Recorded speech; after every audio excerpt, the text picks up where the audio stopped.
What is good, you guys? Welcome back to the airport. Welcome back to a brand new video. In today's video, we're going to be talking about whether it is time to panic about the Miami Heat because we have just lost 3 games in a row.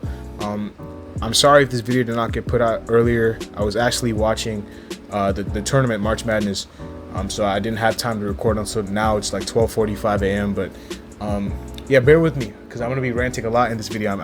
I was heated after the game, man. We were up by so much, and we just, like so many other times, just let them come back in it. And I thought we were the better team throughout the course of the game, but you know, we just let one slip, as we have done for these past couple of games.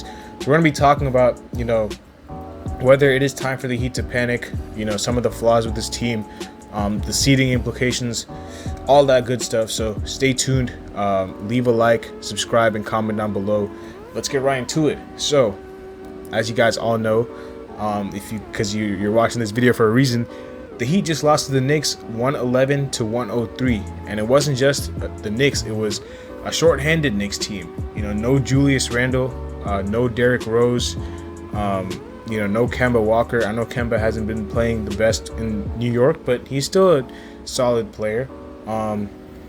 They were missing a lot of their key pieces, and they came out and in the second half absolutely outplayed us. In the fourth quarter, they outscored us 38-15, and we won every single quarter apart from that one. But in the fourth quarter, we got absolutely demolished by them, and they took it to us then in the fourth quarter. I thought we started off the game pretty well, built up a nice, comfortable 17-point cushion, but it seems like for this team, no lead is safe.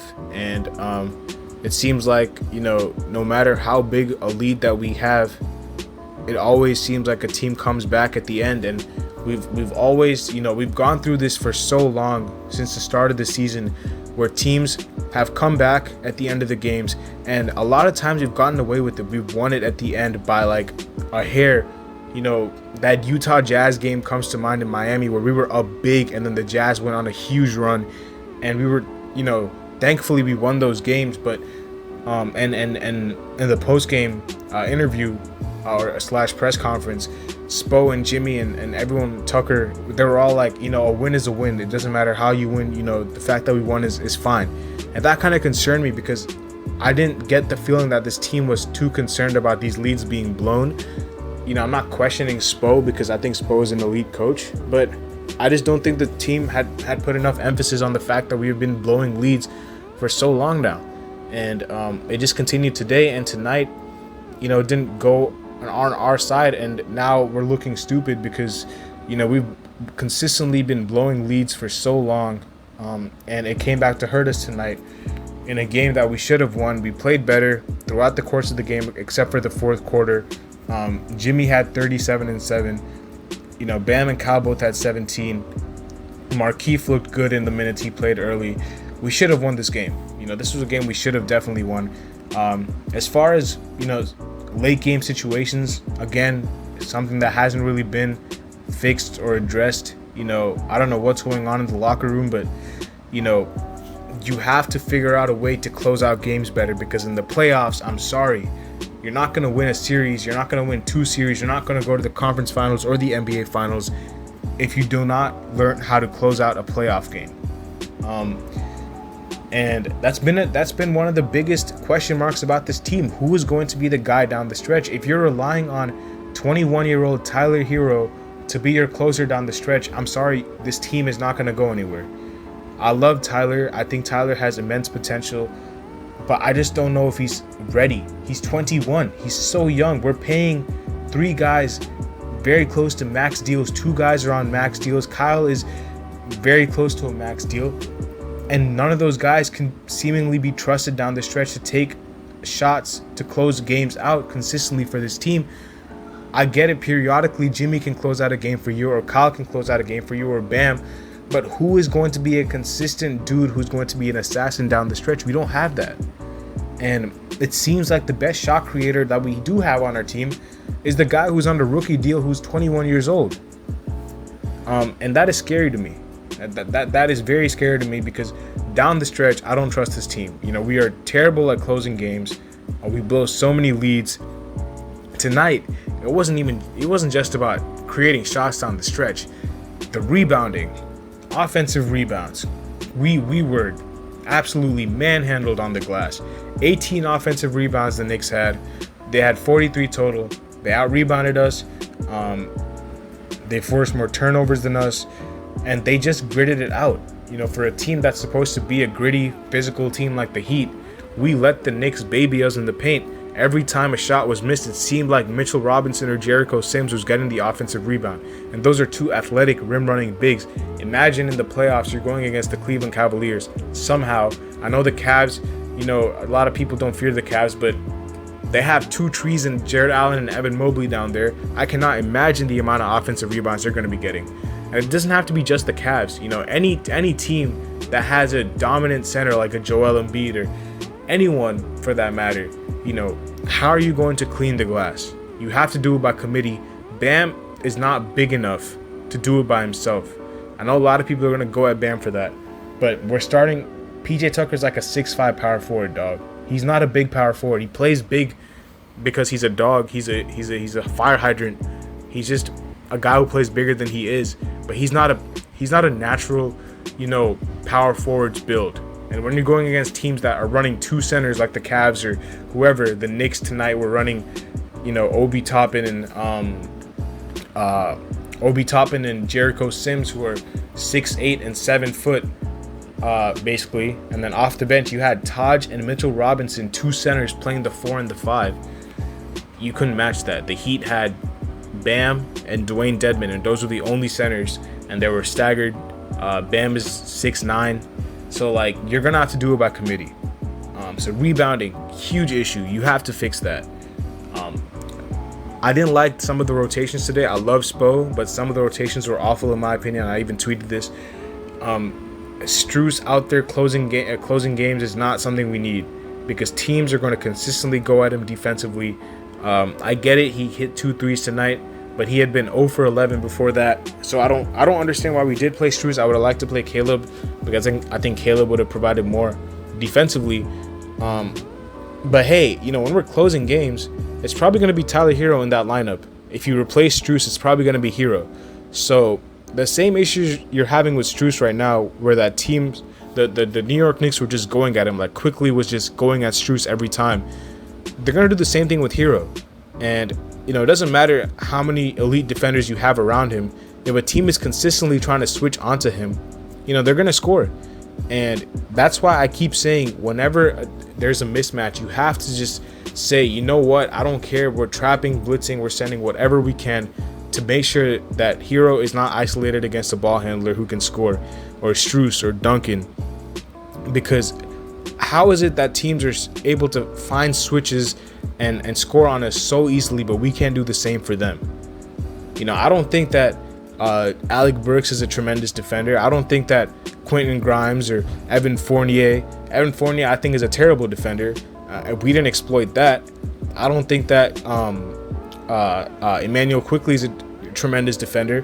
RJ Barrett, I think, is above average. But apart from that, the Knicks don't really have perimeter defense apart from Miles McBride, who's been a defensive player since college, and maybe RJ Barrett. We didn't exploit any of those mismatches, but somehow the Knicks were able to find the one mismatch in our defensive lineup closing the game in Max Strus, and they were able to pick him apart every single possession. So I don't know how that happens. That has to be fixed, and that is on the coaching staff, because either you don't play Max and you play Caleb, or you figure out a way to make sure that teams are not consistently attacking him down the stretch. And it's the same thing that's going to happen with Tyler. Tyler's not a great defender, so teams are going to consistently go at him. I know he's improving, but he's still a weakness in our lineup defensively. Duncan Robinson was missing again, 6 points. The threes, we have to see more threes from Duncan. I want to see more threes attempted at least, bro. Come on. It seems like he's losing playing time because he's not attempting shots. I don't remember the last time I've seen Duncan Robinson close a game for this team. PJ Tucker's 3-point shot has left him. Down the stretch, it seemed like Bam was just standing in the corner being a spectator while Jimmy was trying to isolate. And, we didn't get our guys any good looks down the stretch. Max hit a 3, but that was about it. Kyle had a layup that was like with the clock winding down, but Jimmy was taking contested shots. I get they can go in, but when you don't have a guy like a Kevin Durant, when you don't have like a like a Kobe Bryant, like a assassin who's gonna close out a game and who's gonna hit tough shots, you're gonna have to rely on sets. You're gonna have to rely on good play calling to win you games, because the Heat are not blessed with a go-to guy, a closer like a Kawhi Leonard or a Luka Doncic, or like a guy who's just gonna flat out win you a game by hitting a tough shot. We don't have someone like that on our team, and we have to realize that, because you can't win a game by isolating and taking tough step back jumpers when your guys doing that are not the best at it. Jimmy Butler's jumper has seemingly left him since he's joined the Heat, and for whatever reason, we haven't found a way to get him easier baskets down the stretch. I get that teams' defense turns up down the stretch, but I feel like our coaching staff is good enough to call plays where we can get our guys wide open looks if we need to, because that's what the Knicks were doing. So if the Knicks were doing it, why can't we? It's just very frustrating. Very frustrating. I thought we were gonna come back. That UD Jimmy altercation, I didn't even make a video about it because I didn't think it was a big deal. I actually liked it because I liked that someone on our team was showing fire and passion. And I just thought it was a normal altercation that it would have happened in practice. Like PJ Tucker said, it happens in practice all the time. It just got blown out of proportion because there was no drama with the Heat the whole season until that moment. So that's why ESPN and Undisputed were all on that that huddle, because they didn't have any other things to talk about, and because that was the first piece of drama that the Heat have shown throughout the whole season. So I wasn't even worried about that. I thought that was cool. We moved past that. That's whatever. It went to the court, but the guys would be fine. And we even saw pregame. PJ was flexing the Rolex that Jimmy gave Kyle, and they were all smiling and laughing in the locker room. And then we get that effort in the game. So I'm very disappointed. This is probably the most disappointed I've been with the team all season. It's a 3-game losing streak, probably the longest losing streak all season, which shows you how well we played at the beginning of the season, but it shows you that it's not ending well. And one positive is that I'd rather this happen now than in the playoffs, but something has to change. We play the Nets tomorrow. I'm assuming they're probably going to play Kyrie and KD. Kyrie can play home games too, but it doesn't matter. This is in Miami, so he's probably going to play. KD's going to play. Ben is not going to play, obviously, because he's not ready. But I expect our guys to be back. Victor, Tyler, maybe Gabe. I expect us to be, healthy, and I expect the Nets to be healthy. Frankly, tonight, I didn't even care that we missed Tyler. I didn't care that we missed Tyler against the Warriors, or I didn't care that we missed some guys against the Sixers, because we were playing against depleted teams. The Sixers didn't have Harden and Embiid. The Warriors didn't have Steph, Draymond, and Clay. The Knicks didn't have Randall or Derrick Rose, and we somehow lost all 3 of those games. So I couldn't care less about any of the injuries we had, because we were playing some very depleted teams in this 3-game losing streak. But watch it, man. I'm predicting a win tomorrow, just because that's the most Miami Heat thing to do. Win against a team who's playing their best players, but lose against a team who's playing a bunch of scrubs. So I wouldn't be surprised if we won this game, but something has to change, and it starts with the coaching staff and then the players, because this is not a good way to end the season. As far as seeding is concerned, we are half a game ahead of the 1 seed now, when we were 3 games ahead before. The Bucks can potentially overtake us. The Celtics are only a game behind.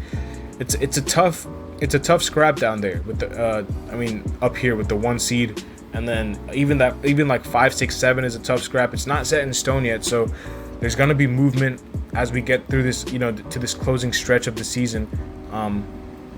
But yeah, hugely disappointed in this game. Let me know your thoughts in the comment section below, man. I'm just pissed off. I'm just very upset with this team right now. But yeah, let me know what your thoughts are in the comment section below. I'll see y'all there as always. Peace.